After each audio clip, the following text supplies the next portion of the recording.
So muli, magandang hapon. Personally na ako ay nagpapasalamat sa ating mga kanta, sa ating mga napapakinggang encouragement, sa pananalangin.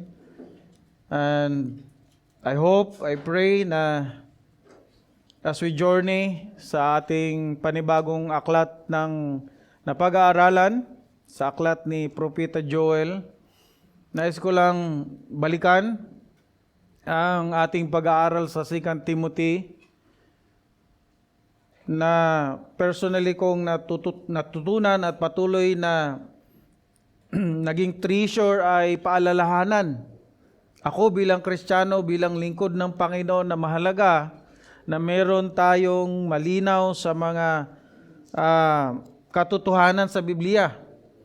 At ang Biblia na siyang sole source ng ating mga prinsipyo, aking prinsipyo at mga basihan sa aking mga conduct.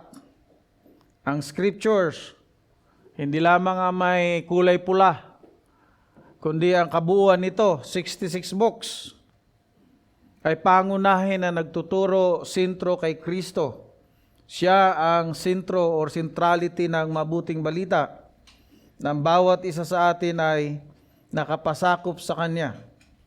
Ang church na ito ay laging nakikinig kay Kristo sa Kanyang mga sinasabi mula sa Biblia.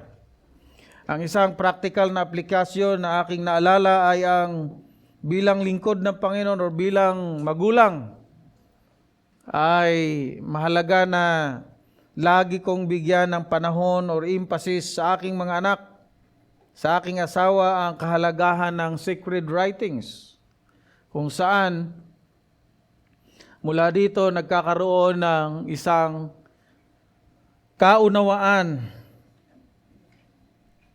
Ang isang tao, ang isang bata tulad ni Timoteo, kaunawaan ng tagapagligtas ay si Kristo lamang. So, magsisimula tayo sa panibagong book ng Old Testament. Bago yan ay nais ko munang samahan niyo ako sa pananalangin. Tayo ay manalangin. Aming Diyos, marami pong salamat. Kayo na tumawag sa amin. Nagbigay buhay mula sa aming pagiging patay. Binuhay niyo kami muli. Kasama ni Kristo sa kanyang pagkabuhay. Ang church na ito ay patuloy na makikinig sa panawagan ng iyong mga salita. Ang iyong mga salita na makapangyarihan at patuloy na dinadala kami sa kaunawaan para makita namin ang aming kasalanan na mga ginagawa na mga nakasanayan na lamang. Katulad ni Joel na nanawagan sa bansang Huda sa totoong pagsisisi, sa totoong pagtangis dahil sa kanilang kasalanan, ang kasalanang ito na labag sa iyong banal na kalooban, na nagdadala ng siguradong kaparusahan sa mga hindi mananampalataya, ngunit disiplina sa mga mananampalataya na minsan o madalas pang nagkakasala o nabubuhay sa kasalanan. Dalhin niyo po kami na sa katotohanan na ang tunay na pagsisisi ay patuloy na tunay na pagsunod kay Kristo. Salamat po ng marami. Ang ministeryo ng iyong Santong Espiritu ang sumaamin siyang magturo, ang magbigay ng totoong kaunawaan at conviction upang sa aming pag-alis sa kasalanan at patuloy na panananangan, pagtiwala sa finished work ng Panginoong Hesus at mabuhay para sa Kanya. Ito ang aming dalangin sa pangalan mo, Panginoong Hesus. Amen. So kung bibigyan po natin ng konting overview ang aklat na ito po ay isa sa mga aklat ng minor prophets. Ang minor prophets ay mayroong 12 minor prophets. Kung gusto nyong hanapin ito, or isulat, babanggitin ko na sa inyo. Ang isa sa mga napag-aralan natin last other month, Hosea. Si Hosea, Joel, Amos, Obadiah, Jonah, Micah, Nahum, Habakuk, Sipanaya, Hagay, Sakaraya, Malakay, mukhang magkakatunog, mabilis maalala. Pero sila ay ang mga minor prophets. So ang author ng Book of Joel ay, of course, gusto kong buksan ninyo ang inyong mga Biblia para sundan natin ang ating pagbabasa at pag-aaral. So intentionally, hindi ako gumawa ng slides para makabisa natin ang ating hard copy Bible or soft copy Holy Bible. So sa verse 1, makita natin na si Joel ang author nito. Di ba? Pero of course, galing ito sa Lord. Sa verse 1. Capital L-O-R-D. Si Joel na anak ni Petuel. Sa verse 1. Chapter 1. Si Petuel actually nabanggit ay ang kanya pangalan dito lang sa aklat na ito. Wala na sa ibang lugar. Si Joel actually ay ibig sabihin ng kanyang pangalan ay Lord is God. Capital L, small letter O-R-D. Na ibig sabihin, Adonai, yung capital L-O-R-D, ay small L-O-R-D. Adonai, master or ruler or pagpapakita ito ng supreme authority. So yun ang ibig sabihin ng pangalang Joel. Kaya maganda yung pangalan yan. Sa mga mag-a-adapt marahil or sa mga magkakaroon pa ng anak. Kung kailan nasulat ang aklat ni Joel ay medyo hindi gaanong established. Pero karamihan sa mga scholar ay nasa period ng 835 to 795 before the birth of Christ. So ang isa sa mga pangunahing rason kung bakit ganito ang dating, dahil pag binasa mo ang 4 or 3 chapter, hindi binanggit doon ang mga lugar o ang mga pamunuan tulad ng Assyria, Babylonia, at Persia. So kaya ang mga binanggit lang dito ay Pelicia at ibang mga lugar o mga kapangyarihan sa time ni Joel. So unanimously, nasa 8th or 9th century lang ito. Ang summary ng sulat ni Joel, or by the way, gusto lang natin i-highlight yung minor at saka major. Ang minor prophets ay normally concise sila kung magsalita at sa specific na mga topiko or topic. Katulad ni Joel, ang kanyang specific topic lang dito ay ang repentance as well as yung the day of the Lord. Wala na halos iba. Yun ang pinaka-major topic ni Joel. So, kung bigyan natin ng summary, nag-focus talaga siya sa repentance, turn from sin, at saka yung paano i-recognize, yung mourn and recognize God's judgment. At ang tunay na pagtitiwala sa Diyos or trust God for forgiveness as well as restoration. Ang pinaka-highlight pa dito sa buong aklat ni Joel ay yung the day of the Lord. Sa inyong patuloy na pagbabasa, makita ninyo marahil na bakit ang ibang book ng Joel ay 4 chapters, while ang iba naman ay 3 chapters lang. So huwag kayong mag-alala, hindi problema yan. Yan ay depende sa mga nag-translate mula sa Hebrew papunta sa English. Kaya kung makikita natin, ang Joel sa ESV ay 3 chapter lang or chapters. Pero sa iba, ito ay minsan 4. So, depende lang ito sa kanilang pag-arrange. Ganun pa man, ang isa sa maganda nating makita dito sa aklat ng Joel ay ang kanyang tinuturong doktrina ay timeless. Ito ay useful sa panahon nila, maging sa panahon na lumilipas at sa panahon natin ngayon. Mahalaga bilang isang Kristiyano na tingnan ito na akma pa rin maging sa panahon natin. So, ang title natin ay Ruin. Pwedeng i-translate ito sa iba-ibang pag-translate. Di ba?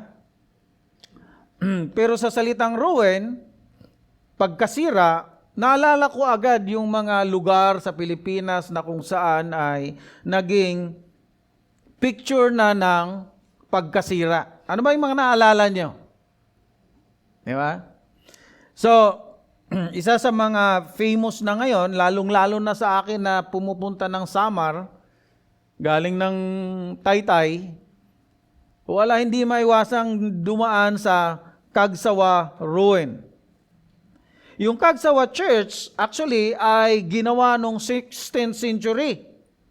Natapos ito noong 1724. Ngunit, ito ay na-destroy noong 1814 nung sumabog ang Mayon Volcano. So kaya ngayon, kung mag-surf kayo, makikita nyo na lang yung bell, yung linalagyan ng bell. Ayan. Kaya famous na ngayon niya. Kung pupunta kayo ng mga bandang lugar na yan ang isa sa mga magandang tingnan. So ang natitira na lang ngayon ay isang mainly the stone, briefly the bell tower. So yun na lang ang halos makita. Pero recently, ano ang isa sa pinaka namamayagpag na ruin sa Pilipinas? Di ko na lang nilagyan ng flash, pero kayo na lang mag-isip sa inyo. Yung Baraswan, parang hindi naman na-ruin ang Baraswan yata eh. Okay. Anyway, siguro mas highlight sa atin noong May 2017. Naging isang malagim na picture ang Marawi Siege. Di ba? Kung magtitingnan nyo ngayon, yung picture na napakaganda dati pero ay napuno na at naging isa na siyang picture ng ruin. So mayroong mga multi-group militants na affiliated sa Islamic State. Di ba? Sinis nila ang Marawi City. Well, actually, ang Marawi is isa sa magandang lugar actually. Parang pangatlo or pangalawa sa Davao City. Naalala ko nung ako ay nagre-review ng exam, ang MSU, ang isa sa exam sa aking pagkuha ng lisensya, ang MSU na Marawi, ang isa lagi sa nagpo-produce ng top-notcher. Ngayon, medyo napunta na sa kabilang MSU. Kasi under ba sila. So kung makikita mo, picture nila, talaga makita natin yung terribling damage pagkatapos ng grabing palitan ng mga bala. Di ba? So makita natin na ganun ang picture ng pagkasira or marahil nasisira. Kaya kung mag-serve kayo, mas malala rin ngayon sa Gaza. Yung parang nagiging, well, in reference sa sabi ni Joel, specifically, maraming naitalang sa modern history ang pagkasira dahil sa atake ng locust. Noong 2019, kung naalala nyo hanggang 2022, kasagsagan ng pandemic o papuntang post-pandemic, nagkaroon ng major outbreak dito sa karamihang deserto mula sa East Africa papunta sa Arabian Peninsula hanggang sa Southeast Asia noong 2019. Ito yung tinaguriang the worst decades in several countries. Nagkaroon ng matinding atake ng locust. So yung sinasabi ni Joel ay naka-reference marahil doon pa sa panahon ng Exodus at sa panahon nila, maging sa modernong panahon, locust is isa sa mga kasangkapan or actually tinawag itong army of God. Pagdating natin sa chapter 2. Di ba? So I hope nakita natin yung pagnanais ni Joel na makita kung paano ang Diyos nananawagan sa totoong repentance. Magsimula tayo sa verse 1. Sa verse 1, ang pinaka-highlight na pwede nating makita ay sino? The word of the Lord. Capital L-O-R-D. Mahalaga ito sa ating pag-aaral dahil katulad nung nag-aaral tayo sa Hosea, sinimulan din ni Hosea na the word of the Lord. Yung capital L-O-R-D, ito ay personal name of God. Galing sa translation na Yahweh. Bakit ito mahalaga sa atin na dapat natin makita? Ito ang laging rendition ng Diyos sa kanyang pagpapakita ng intimate relationship sa tao, in particular sa Jerusalem or sa Israelites. Una siyang nagpakilalang Yahweh Elohim sa Garden ng Eden after ng creation. Pero before the creation, habang siya nagki-create, ano ang pagpapakilala ng Diyos sa Genesis? Elohim, God. Di ba? So gusto natin makita na intimate relationship, personal name ang paggamit ng Diyos lagi kapag ginagamit niya ito. Dito rin natin makita, or sa Genesis chapter 2 verse 4, doon magsimula ang Yahweh Elohim or Lord God. So kung paano natin nakita ito sa aklat ni Hosea, ganun din ngayon sa kay Joel. Ang una niyang deklarasyon na ito ay salita, ito ay word ni Yahweh.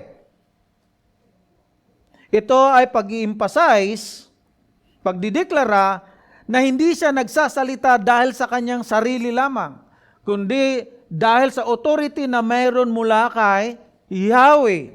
Kaya ang pangalan niya, Lord, Yahweh Adonai. The supreme ruler. The supreme God. Ito yung kanyang sabi.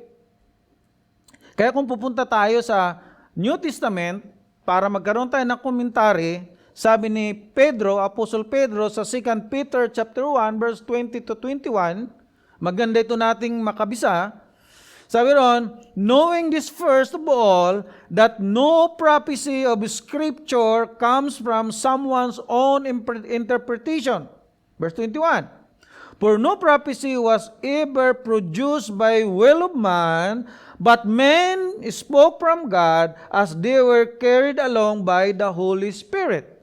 So, si Joel ay nagsasalita ng ano? Mula sa kapangyarihan ni Yahweh. Siya ay kinasihan ng Santong Espiritu, Espiritu ng Diyos, ni Yahweh, o Espiritu ni Kristo. Kaya nga sa panahon natin, maganda makita, katulad sa kanila, noong unang panahon, mas malinaw sa atin, bago lang, pinaalala sa atin na all Scripture must be here, must be adhere, must be honored equally. Because all Scripture is breathed out by God. Di ba? Naging memory verse na natin yun sa 2 Timothy chapter 3, verse 16. Kaya pagdating sa verse 17, so that the man of God will be equipped, complete, sapagkat may kakayanan dito training sa righteousness. Training of righteousness is to be always in repentant of our sins. Now, verse 2, ito yung unang, o ito yung plea, maliwanag na plea, pakiusap ni Joel. Pakibasa ng inyong Biblia. Sabi niya rito, hear this. Makinig kayo. Pakinggan nyo ito. At may sinabi pa siya rito, sabi ron, hear this, you elders, give ear, all inhabitants of the land. Such a thing happened in your days or the days of your fathers. Yung salitang hear this, give ear. Yan yung mga imperative na maganda nating makita. Ang mga salitang ito, ito ay panawagan na hindi dapat nagbabaka sakali ang tinatawag. Yung sabi sa English ay a call of undivided attention, emphasizing the focus on in their all senses for a conscious, forceful decision of the matter. Yung panawagan na makinig kayo, pakinggan nyo ito. Ito ay mahalaga, panawagan na ang pinapanawagan na hindi na kung saan-saan tumitingin pa. Panawagan na meron kayong gagawin. Lahat ng inyong senses ay dapat focus sa topikong pagsisisi. Mayroong malaking problema. Yun yung panawagan ni Propeta Joel. Ito ay panawagan na para sa lusot. Kapag binigyan ka ng subpina, pag binigyan ka ng lusot, hindi mo pwedeng hindian. Hindi mo pwedeng baliwalain. Kundi ko-contempt ka. So maganda maintindihan natin ito. So panawagan niya pangunahin kanino? Well anyway, ang panawagan ito ay katulad na panawagan ni Hosea, ni Isaiah. Hosea chapter 4 verse 1, sabi niya, hear the word of the Lord, O children of Israel. For the Lord has a controversy with the inhabitants of the land. Di ba? There is no faithfulness or steadfast love and no knowledge of God in the land. So panawagan na mahalaga na hindi pwede dapat baliwalain lang. Sabi rin ni Isaiah chapter 1 verse 2, hear, O heavens, and give ear, O earth, for the Lord has spoken. Children, I have reared and brought up, but they have rebelled against me. So kita mo yung kahalagahan ng panawagang ito.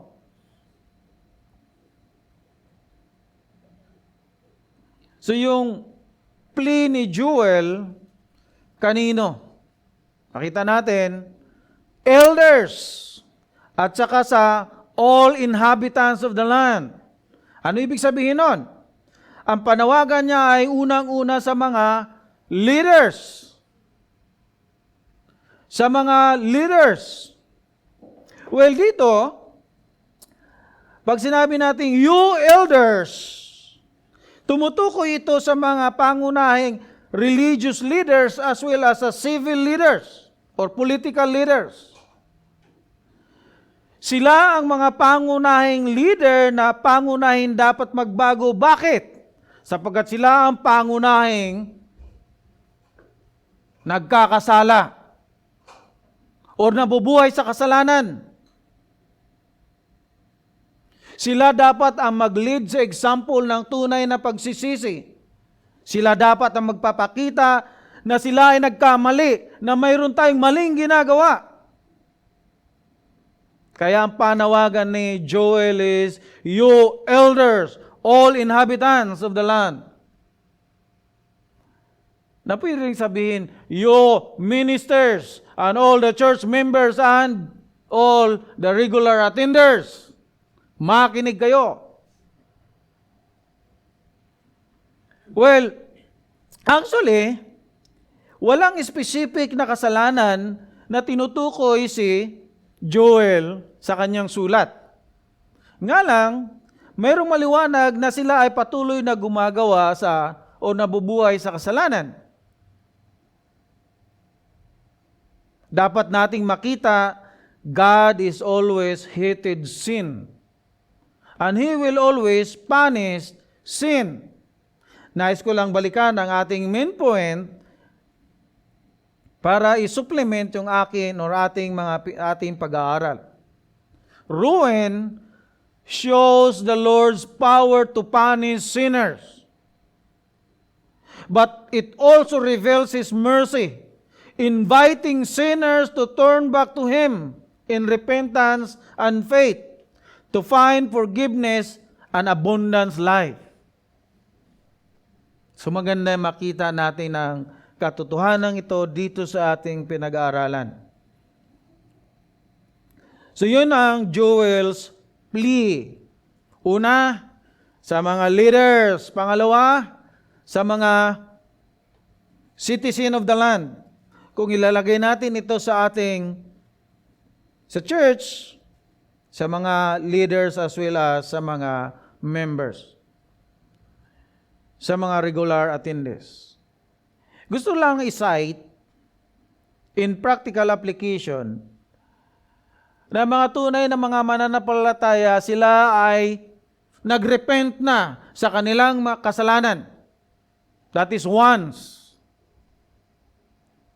When a genuine, elect, regenerate, predestined, once and for all, he repented his sin and he is considered as justified, sanctified, positionally sa Panginoon. But as we go on, as we live in this world, gaya ng ating pag-aaral last week about sanctification, we keep on repenting because we know that we keep on sinning. It means, kapag patuloy na nangyayari ito sa buhay mo, sa buhay ko, nakikita natin ang ating mga kakulangan at patuloy nating nakikita ang ating patuloy na pagtitiwala sa ginagawa sa kapangyarihan ng Diyos sa kanyang mga salita. Dahil kung wala ng repentance sa sanctification, ay nasa langit na tayo noon. Di ba? Maliwanag yan sa ating practical na application. So, ang panawagan ay, leaders, all inhabitants. Sa verse 2, maganda makita natin yung dinagdag or hindi lang dinagdag, kundi sinulat intentionally ni Joel. To be. Sabi rito, pakibasa sa inyong mga Biblia, sundan nyo ako, has such a thing happen in your days. So, mayroon na nangyari nung unang panahon or nangyayari sa kanila. Pero maganda mayroon lalo pa siyang nilagay na hint. Sabi na, or in the days of your fathers. So mga ninuno ninyo, nangyari na itong mga ruin or devastation or yung judgment na ginawa ng Diyos sa inyo. Now, kapag tumuloy tayo, lalong-lalo na in verse 4, na nagsimula na sa locust ang ginamit na judgment ng Diyos, well, maintindihan natin na mayroong citation actually si Joel doon sa Exodus chapter 10. Kung paano pinaalala ni Joel ang makapangyarihan punishment meron ng Diyos sa mga Egyptians. Di ba? Naalala nyo? Anong ginawa? Ilang plague ang meron sa Egypt? 12 or 10? 10. Hindi pa tulog si Kuya Roy. 10. Oh, yeah. Sa Exodus chapter 10, verse 1 to 10, in specific, doon na lang tayo sa verse 4, sabi roon, verse 5, "For if you refuse to let my people go, behold, tomorrow I will bring locusts into your country, and they shall cover the face of the land, so that no one can see the land." Ganun kadami ang locust. In a split marahil minutes, ubos ang pagkain ng mga Egyptian. So yun yung ginamit ni Joel na remember or yung mga nakaraan na nangyari sa panahon ng inyong mga ninuno or ating mga ninuno. Sa verse 3, yung pakiusap ni Joel, hindi lamang sa mga elders, hindi lamang sa mga inhabitants, mga king, doon sa kanila ay ituro nila sa kanilang mga anak. Instruction to teach their children. Bakit? Bakit mahalaga ito? Sabi rito, verse 3, "Tell your children of it, and let your children tell their children, and their children to other generation." Parang 3 henerasyon na dapat sabihan ang mga anak. Kung ako, ang anak ko, si Hana, si Bia, si Pubi, dapat ang anak ni Pubi, ni Hana, ni Bia sasabihan at ang anak nila sasabihan. Ano ba ang magandang pinapakita dito ni Joel? They should teach who is God. Who is God of Israel? He is the God who is powerful to punish every sin. Because every sin is against Him. Pero hindi lang ganon. Maganda ipakita rin ng mga anak nila na ang Diyos ay mahabagin, loving, mapagmahal. He is gracious to preserve them sa kabila ng kanilang mga kamalian. Dito rin dapat ipakita ng mga magulang nila na God can also punish even to the next generation. Di ba? Kaya sa practical application, mahalaga talaga ang responsibilidad ng mga magulang sa kanilang mga anak.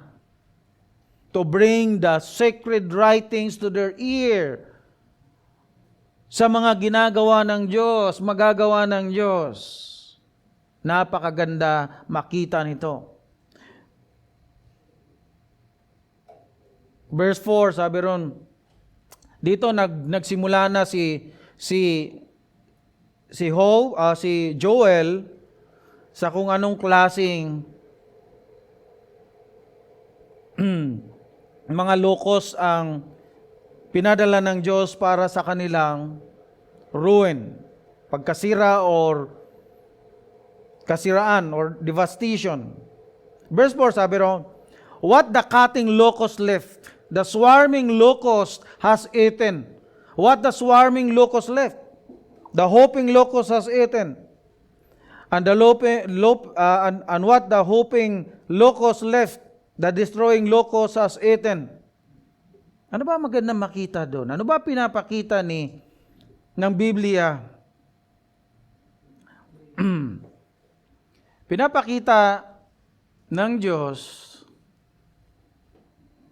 locust lang ang kanyang papadala. Ubos. ang land, destroy. Pero dito makita natin ilang klaseng locust ba ang meron? 4. Well, marahil totoo, pero maganda ring makita na marahil nagsimula ang mga locust na ito na mga maliliit pa lamang as the progress dahil kumakain sila. So, nagkaroon sila ng iba-ibang stages ng pagiging matured na locust. Di ba? Pero hindi yung isang locust ngayon ang pinadala, ibang locust na pinadala hanggat sa 4 na klase ng pagpapadala. Well, anyway, hindi talaga yun ang focus. Ang focus is, sinite ito doon sa chapter 2 verse 25. Pansinin lang natin. Punta lang tayo sa chapter 2 verse 25. Sabi ron, I will restore to you the years that the swarming locust has eaten, the hopper, the destroyer, and the cutter, my great army which I sent among you.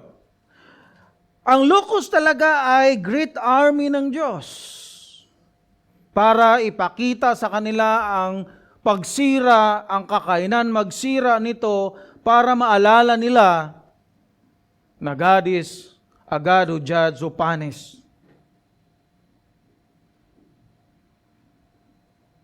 Kaya nga, pagdating mo sa verse 5, a call for realization. Kayo na mga nag-i-enjoy sa binibigay ng land, di ba? Sa mga mahihilig sa apple, sa mga mahihilig dito in particular, sa mahihilig sa wine na galing sa marahil sa apple, sa olive, or sa ano pa mang klase, kayo na yan, ang ganyan ang inyong kasiyahan, kaya kong sirain yan. Through my army. Ito yung locust. So, ang panawagan sa kanila, awake, you drunkards, and weep, and wail, all you drinkers of wine, because of the sweet wine, for it is cut off from your mouth. Pagpapakita na kayo na mga umaasa dito.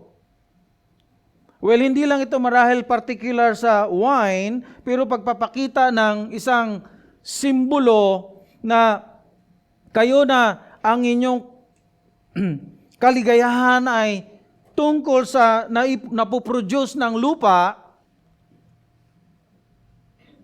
i-stop ko yan. Minsan, yung ating trabaho or yung trabaho, minsan kailangan stop ng Lord. Wag naman.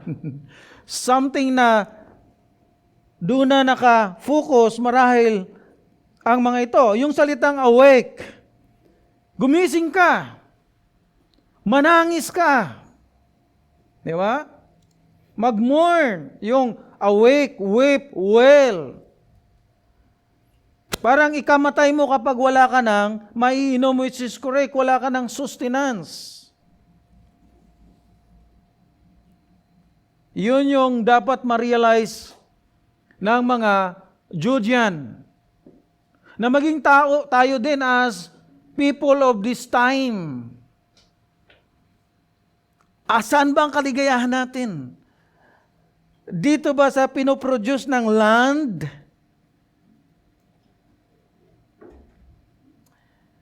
Sa verse 6 hanggang verse 7, dito makita natin, sabi ni Joel, pinaaalalahanan niya ang bansang Israel, particular ang Judah, na ano?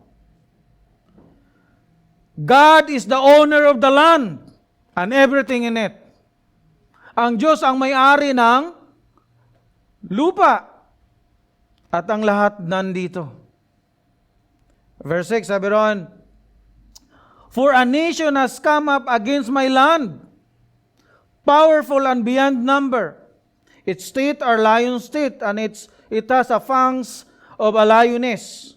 It has laid waste my vine and splintered my fig tree.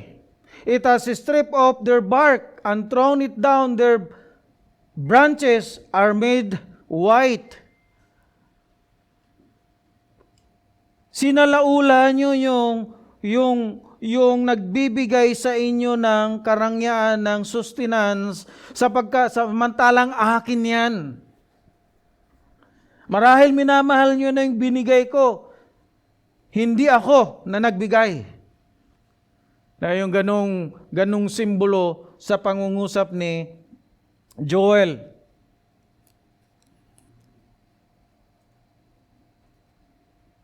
Pagdating sa verse 8, ang panawagan uli ay to repent. Totoong pagsisisi. Well, gaya ng sinabi ko kanina, wala silang specific na kasalanan na tinutukoy dito. Pero dapat makita natin, marahil ang kasalanang yung bang pagtalikod unti-unti sa Panginoon. Bagkus nakafocus na doon sa binigay ng Panginoon, hindi sa nagbigay. Na minsan, ito rin ang problema natin. Di ba?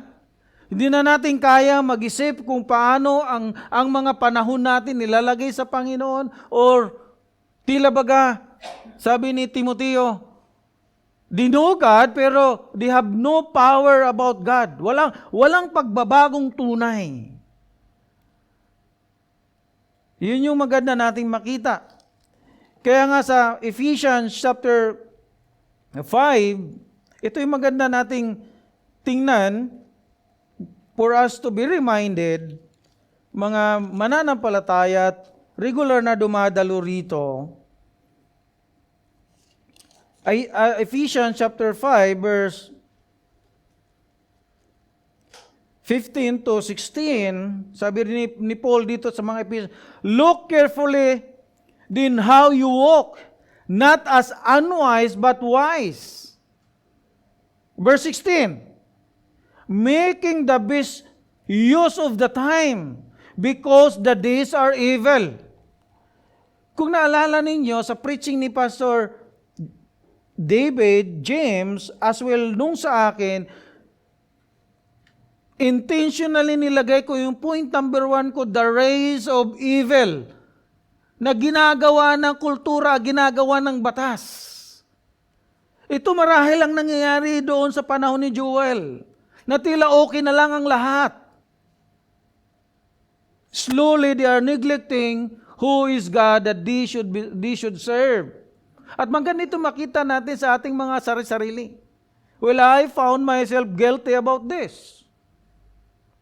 O nga ano, ang dami kong time sa maraming bagay. Pero kay Lord, pag may time. Pag sa ibang bagay, maraming time. Well, yun yung maganda nating makita.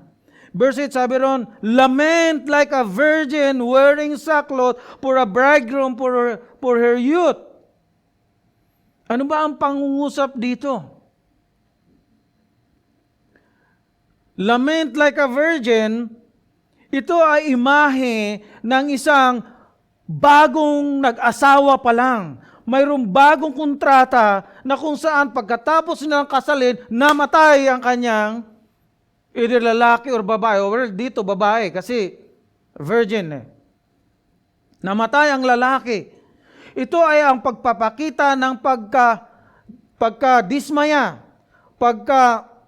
sira ang kanyang damdamin sapagkat nawalan siya ng asawa na bata pa, bagong pangasawa lang. Ito yung pagpangungusap ng lament like a virgin. Totoo mula sa puso na pagsisisi. Nakita niya ang ruin na meron. Nakita natin ang naidadala na idudulot ng kasalanan na meron sa ating mga puso. Yun yung panawagan ni Joel. Kaya nga pagdating sa verse 9, una niyang tiningnan muli yung priest. The grain offering and the drink offering are cut off from the house of the Lord.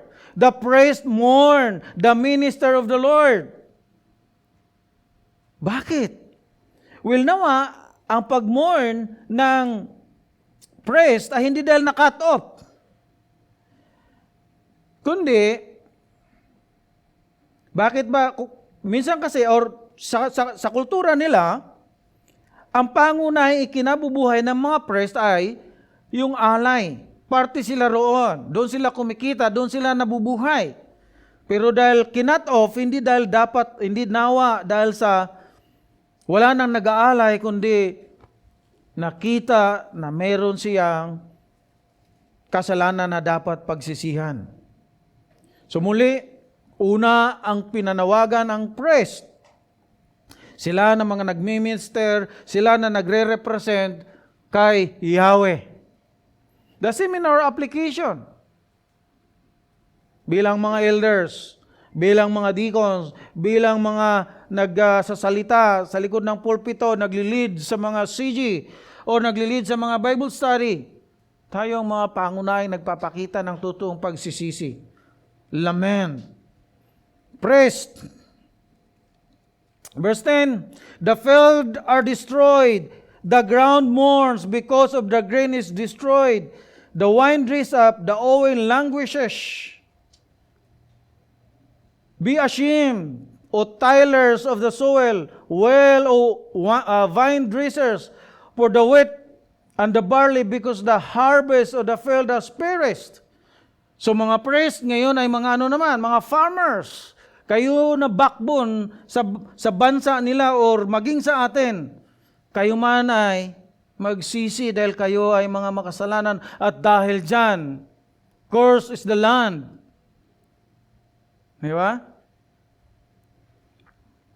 Verse 12, the vine dries up, the fig tree languishes, pomegranate, palm, and apple, all the trees of the field are dried up, and gladness dried up from the children of man. Makita natin kapag ang tao sukdulan na sa kanilang kasalanan. Well, sa konteksto ng mga Pilipinas, hindi tayo dried up.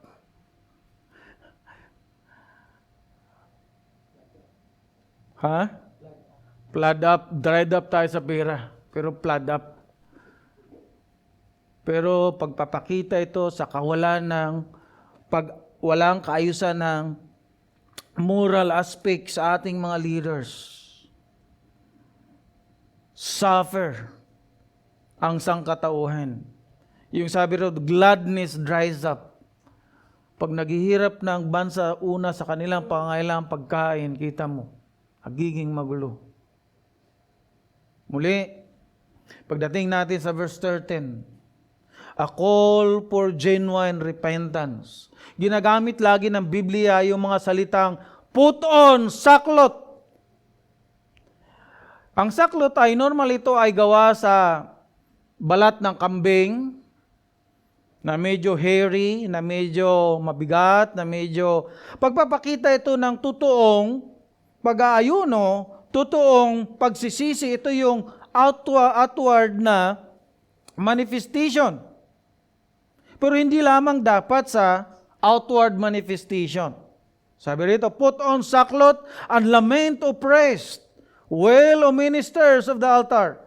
Go and pass the night in sackcloth, O ministers of my God, because grain offering and drink offering are withheld from the house of your God. Yung mga pangungusap na ito ay sinasabi lamang ni Joel, magsisi kayo ng totoo.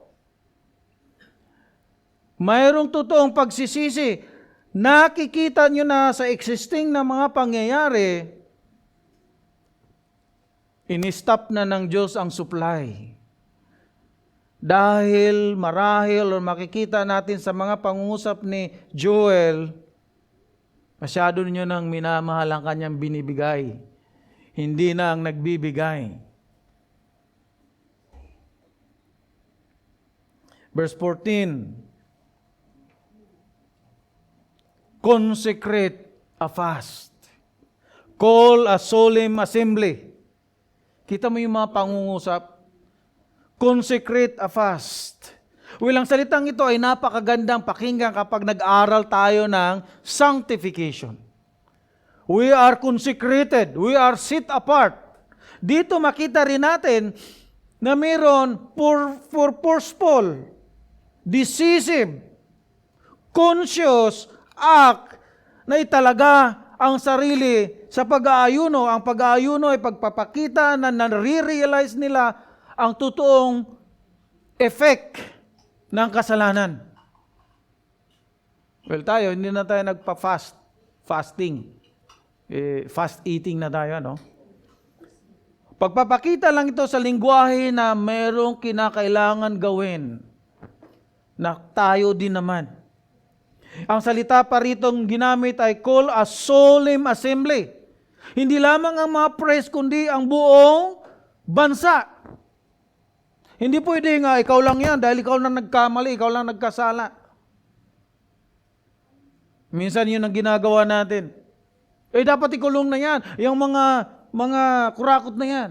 Are you sure na sila lang dapat? Or baka ikaw or tayo kasama? Di ba?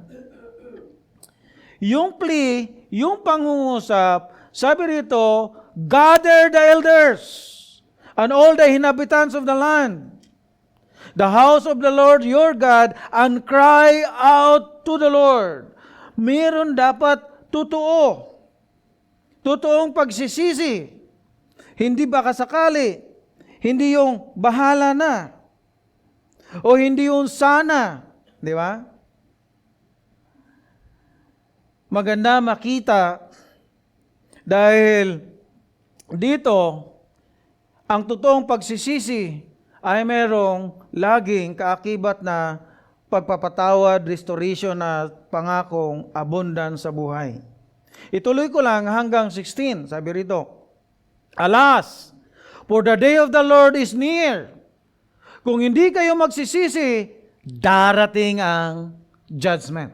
Well, sa Biblia, of course, ang salitang the day of the Lord is specifically as a future na judgment, eschatological, pero mayroon din naman nangyari tulad ng mga panahon na pinarusahan ng Diyos ang kanyang bayan or ang mga hintel. That is considered the day of the Lord. The day of the Lord is signifying sa kanyang judgment sa kasalanan ng sangkatauhan, in particular sa bansang Israel or Huda. The day of the Lord na tinutukoy dito ni Joel marahil ay sa eschatological na pagpaparusa. Pero hindi mo na dapat hintayin or hindi na dapat natin hintayin yon. Ngayon ang panahon sa totoong pagsisisi. Kaya sabi niya, for the day of the Lord is near, and as destruction the Almighty comes. Is not the food cut off before your eyes, joy and gladness from the house of your God? Huwag mo nang hintayin, dumating pa ang grabing judgment. Well, ang judgment na tinutukoy ni Joel, hindi man doon sa darating na panahon ang judgment na kung ikaw ay mamatay ngayon, ano ang mangyari sa iyo? Pag walang totoong pagsisisi. Nakita mo na. Sabi doon, before your eyes, wala nang pagkain. Di ba? Wala nang kasiyahan. Wala nang kaligayahan. Sa house ng Diyos, pangunahin sinasabihan niya ay ang mga leaders. Well, aware tayo sa mga earthquakes sa mga panahon natin ngayon. Di ba?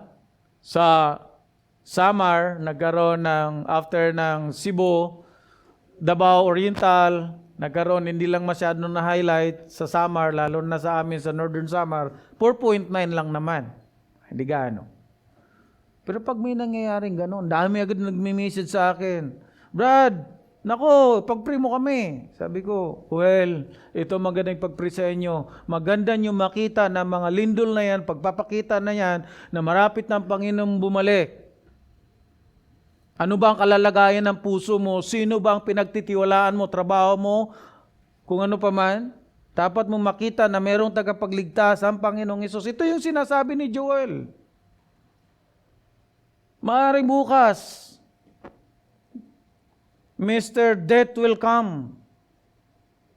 Sa ngayon, November 1, ang iba pa nga ay talagang masyado na nilang ginagawang komersyo na tila baga hindi na nakakatakot ang kamatayan. Hindi ba? Well, 10 years ago, 20 years ago, hindi nila sinisirbertito yun. Pero ngayon, and everywhere in the world, parang okay na lang ang mamatay. Pero ang tanong, okay nga ba? Well, okay sa mga Kristiyanong totoong nagsisi at nanampalataya kay Kristo. Sa mga hindi, huwag naman sana. Ito yung magandang tingnan. Ito yung pangungusap ni Joel. Hindi lamang sa mga taga-Huda, kundi sa atin na sa panahon natin ngayon. We need to have a genuine repentance mula sa mga elders, mula sa mga citizen or habitants of the land. They should cry out to the Lord, for the day of the Lord is near. Yun yung magandang makita. Tingnan natin sa ating practical na application. Yung laging nare-remind ako kapag meron sa ating mga nagpipreach, ringing a bell sa atin last week, ang preaching ni Pastor David, kanino ka ba bumabangon? Di ba? Para saan ba ang buhay na yan? Nagkukumahog ka para saan? Yung tanong ano? Kung nga naman.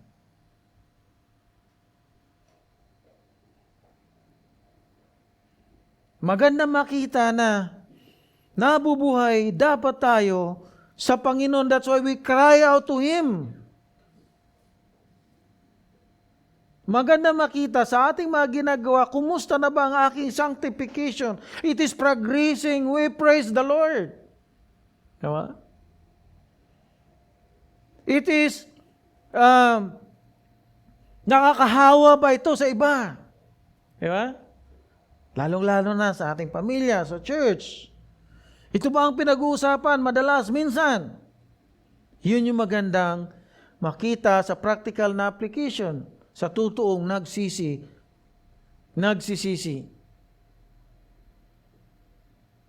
Verse 17, sabi ron, the seed shrivels under the clods. The storehouse are desolate.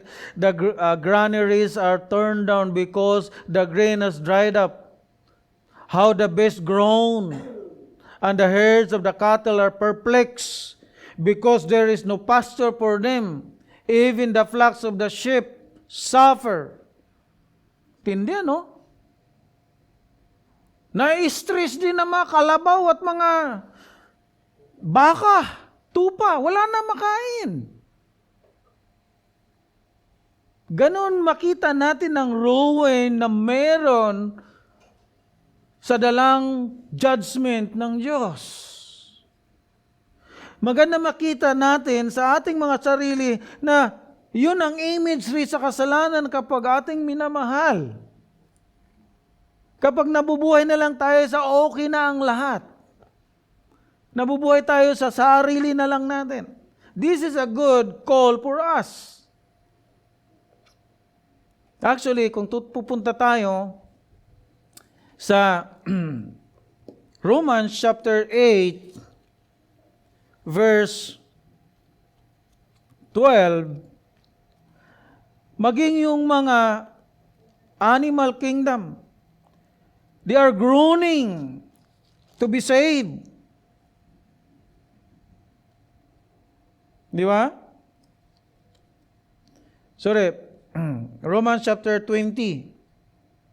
Sabi roon, 19. For the creation waits eagerly longing for the revealing of the sons of God. For the creation was subject to futility not wittingly, but because of Him who subjected it in hope, that the creation itself will be set free from its bondage to corruption and obtain the freedom of the glory of the children of God.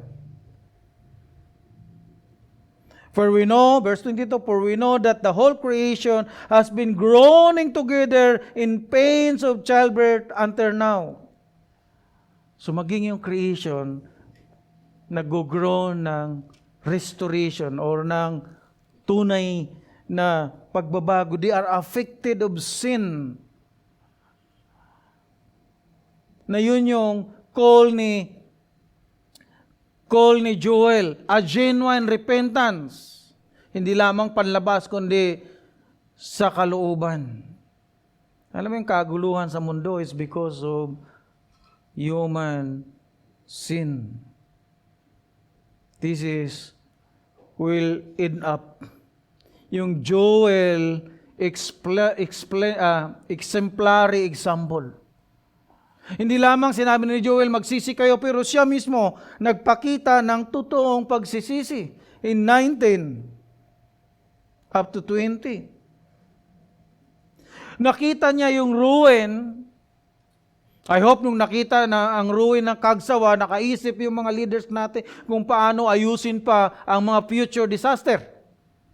Pero mukhang hindi. Nung nakita nilang Marawi Siege, naisip nila kung paano ayusin pa ang mga insurgency. Mukhang tila hindi. Nasa kongreso na. Well, ang ruin nung 2019 to 22, nagkaroon ng pag-iisip ang MENA region kung paano ma-avoid yung locust attack na yon na sumira sa Ethiopia, Kenya, maging sa Arabian area na may mga mga greenery. Nagkaroon sila ng pagkakaisa kung paano ito puksain. Nakita ni Joel ang isa sa maganda niyang gawin. At ito rin marahil ang pinakamaganda nating gawin. Pinakamaganda mong gawin. Sa lahat na pwede nating gawing maganda, ito ang pinakamagandang gawin. Ito ang ginawa ni Joel. To you, Lord. Yung pagbaling ni Joel sa kanyang attention, nung nakita niya yung devastation, yung parusa, yung judgment. Wala akong pag-asa dito. Pero mayroon. To you, Lord.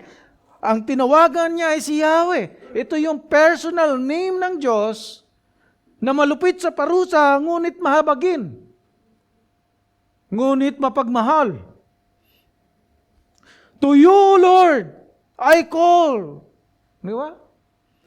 Ito yung pangungusap ng malalim na pagtawag na may pagsisisi.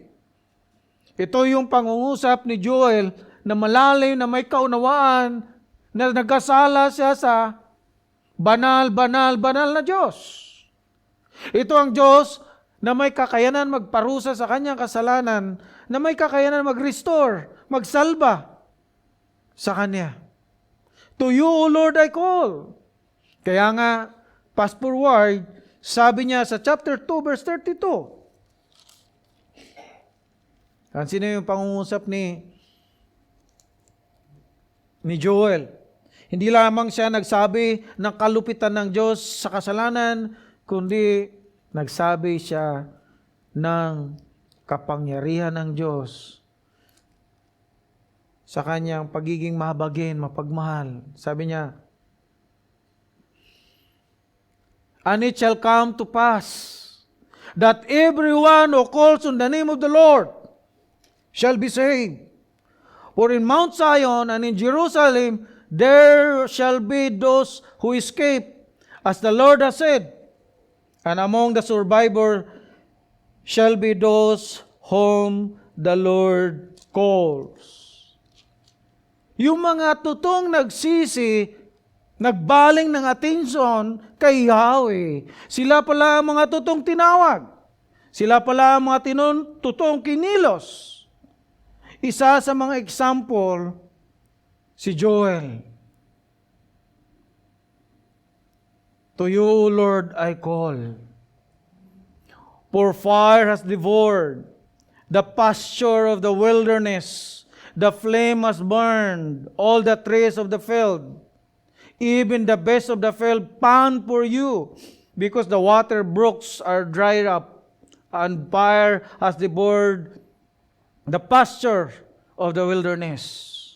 Maging ang hayop, nagnanais na kailan ba'y tumatapos. Ikaw kaya? Tayo kaya? Ano na ba ang aking plans? Ano na ba yung aking ninanais sa buhay? Yun yung magandang makita natin sa buhay ng mga Judean. Ito yung pangungusap ni Joel, pinapakita niya ang kagandahang loob ng Diyos sa kabila ng siya ay malupit sa kasalanan. Tayo, practically nakikita na natin ito sa ating kapaligiran. Ang magandang plea sa atin na ngayon ay, paano natin ilagak ang ating buhay kay Kristo? Paano tayo patuloy na magseryoso sa buhay na nakasakop na kay Kristo? Sa Romans chapter 10 verse 10, sabi rito, for everyone who calls on the name of the Lord shall be saved. Ang pagtawag na ito ay may totoong pagsisisi at pananampalataya sa kay Jesus na siyang nagkatawang tao na may kakayanan na tayo hindi lamang pinaalis sa kasalanan, makaalis sa kasalanan at maglago sa katwiran na mayroon binigay niya sa atin. For everyone who calls in the name of the Lord, katulad ni Joel, ito ay ang pagsabi na mayroong totoong abundance sa buhay sa Kanya. Bakit? Hindi na ako mabubuhay sa kasalanan. Hindi na kasalanan na maghahari sa aking buhay. Kaya nga, sa Old Testament, sabi sa 2 Chronicles, if my people who are called by my name, di ba? And repent, I will forgive them and I will heal their land. Mayroong abundance sa buhay, mayroong restoration. Well, ang abundant life na pinangako ng Panginoong Hesus sa John chapter 10 verse 10 ay hindi lang sa pagkakaroon ng maraming pera. Mayroong maraming ari-arian. Abundant life is where the supply of God is always available sa mga mananampalatayang totoong sa Kanya. Di ba? Available ang Kanyang supply that my God will supply all your needs according to His riches and glory. Hindi lamang yung physical, kundi maging doon sa spiritual nating pangangailangan. We praise God. Dahil sa totoong Kristiyano, there is no condemnation, but rather there is a sure discipline. Kaya kung ikaw ay wala pa talagang totoong paglaga kay Kristo bilang iyong Panginoon at tagapagligtas, walang totoong pagsisisi sa kasalanan, mananatili isang ruin ang buhay mo. Tayo na mga totoong nagsisi at nanampalataya sa Kanya, patuloy nang nabubuhay para sa Kanya, nakikita na natin ang ating mga kasalanan at patuloy nagre-repent, nagsasabi, Panginoon, I call your name.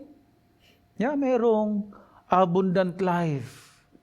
Mayroong patuloy na kaligayahan sa patuloy na kapatawaran. Mayroong patuloy na pagrepent dahil sa kasalanan. Mayroong kasiguraduhan sa paglago. Ito yung maganda nating tingnan sa practical na application. Magkaroon tayo patuloy na personal na realization sa kasalanan. Ano ba yung mga kasalanan laging umaaligid sa akin? Ano ba yung mga kasalanan tila baga paulit-ulit na lang? Kailangan kong i-confess, kailangan kong marahil magsabi sa aking mga kaibigan or mga napapagkatiwalaan, pwede mo ba ako ipag-pray lagi sa ganito? Pwede mo ba akong tawagan sa mga oras na ganito? Kasi sa mga oras na ito, hindi ko maiwasan ang kasalanan ito. Marahil pwede mong sabihin, na lagi mo ako remind sa mga ganitong mga mali. Isa yon. Huwag naman maging follow the flow na lang. Pangalawang application as church, tayo bilang mga membro ay magkaroon tayo patuloy na intentional na mga tanungan, na mga kamustahan. Di ba? Sabi nga nila nung mga nagsimula dito, mabuti na maging awkward, pero mayroon kang ginawa. Kisa awkward, wala man lang. Yung mga tanong na, kumusta ka na?